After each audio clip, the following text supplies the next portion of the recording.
আসসালামু আলাইকুম। Welcome back to my channel Kanta's 2 minutes kitchen. আজ আপনাদের জন্য চট্টগ্রামের অথেন্টিক মেজবানি গরুর মাংসের রেসিপি নিয়ে এসেছি। এটি চট্টগ্রামের একটি ঐতিহ্যবাহী খাবার। এই মাংসের মধ্যে তেল, ঝোল, মশলা সব কিছু একটু বেশি পরিমাণে থাকে, আর খেতেও কিন্তু খুবই মজা। যারা একটু ঝাল মশলা বেশি খেতে পছন্দ করেন তাদের কাছে আমার এই রেসিপিটি আশা করি ভালো লাগবে। যদি ভালো লেগে থাকে তবে অবশ্যই আমার চ্যানেলটি সাবস্ক্রাইব করবেন। চলুন তাহলে রেসিপিটি দেখে নেওয়া যাক।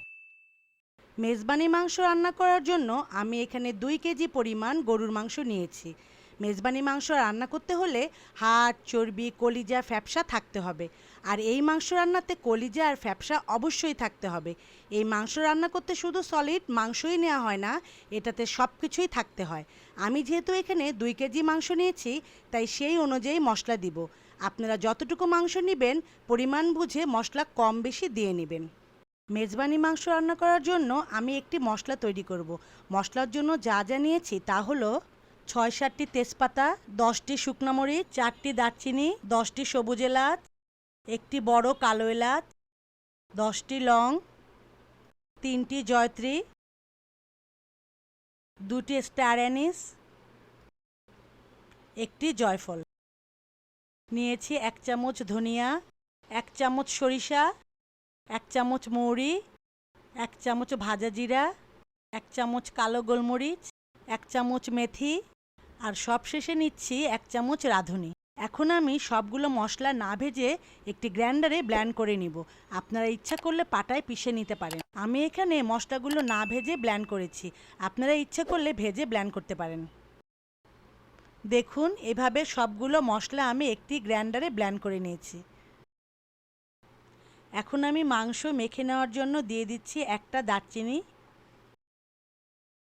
3টি এলাচ, একটি তেজপাতা দিচ্ছি মাঝখানে ফেরে, কুচি করে কাটা একটি টমেটো।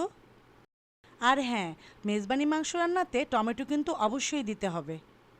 দিচ্ছি 4 টেবিল চামচ পেঁয়াজ বাটা,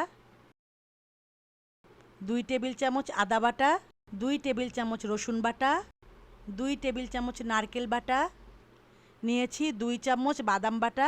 আমি এখানে চীনাবাদাম বাটা ব্যবহার করেছি, আপনারা ইচ্ছা করলে কাজু বাদাম বাটা অথবা পেস্তা বাদাম বাটাও ব্যবহার করতে পারেন। দিচ্ছি 1 টেবিল চামচ হলুদ গুঁড়া, 2 টেবিল চামচ মরিচ গুঁড়া। যেহেতু মেজবানি গরুর মাংসে অনেক ঝাল দেওয়া হয়, তাই আমি আমার পরিমাণ বুঝে মরিচ গুঁড়া দিয়েছি। আপনারা আপনাদের পছন্দ মতো মরিচ গুঁড়া দিয়ে নিতে পারেন। শেষে দিচ্ছি 2 চামচ লবণ। এবার আমি সব মশলা মাংসের সাথে ভালোভাবে মিশিয়ে নিব। মশলা ভালোভাবে মেখে নিতে হবে যাতে মাংসের প্রত্যেকটা জায়গায় ভালোভাবে লাগে।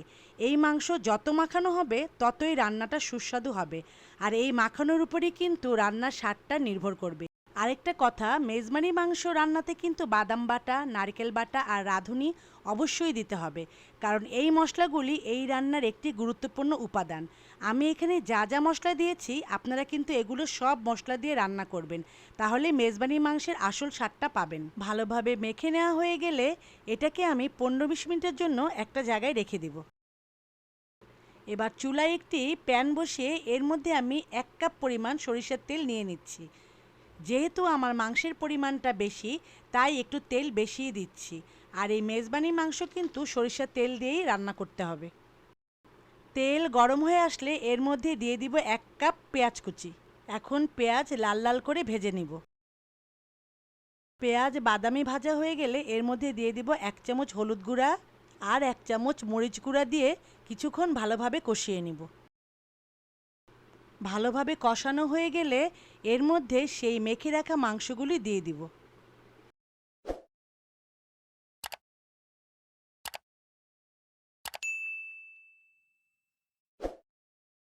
এবার মাংস ভালোভাবে নেড়েচেড়ে কষিয়ে নিব।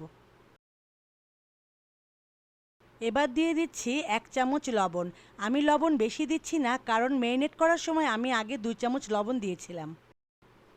আর দিয়ে দিচ্ছি পূর্বে থেকে তৈরি করে রাখা সেই মেজবানি মাংসের মশলাটি। এবার মাংসের সাথে মশলা ভালোভাবে মিশিয়ে নিব। মাংস ভালোভাবে কষানো হয়ে গেলে এটিকে আমি 10 মিনিটের জন্য ঢাকনা দিয়ে ঢেকে দিব। 10 মিনিট পর ঢাকনা উঠিয়ে দেখব পানি উঠেছে কিনা। পানি উঠে থাকলে সেই পানি দিয়ে মাংস ভালোভাবে কষিয়ে নিব। ভালোভাবে কষানো হয়ে গেলে এর মধ্যে 2 কাপ পরিমাণ গরম পানি দিয়ে দিব। যে কোনো তরকারিতে গরম পানি দেওয়ার চেষ্টা করবেন, তাতে তরকারির স্বাদ অটুট থাকে।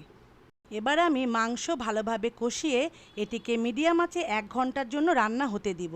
আপনারা কিন্তু এর ভেতরে মাঝে মাঝে মাংস নেড়ে দিবেন, তা না হলে নিচে লেগে যেতে পারে অথবা পুড়ে যেতে পারে। 1 ঘন্টার মাঝে ঢাকনা উঠিয়ে কিছুক্ষণ নেড়ে তা আবার ঢেকে রান্না হতে দিব।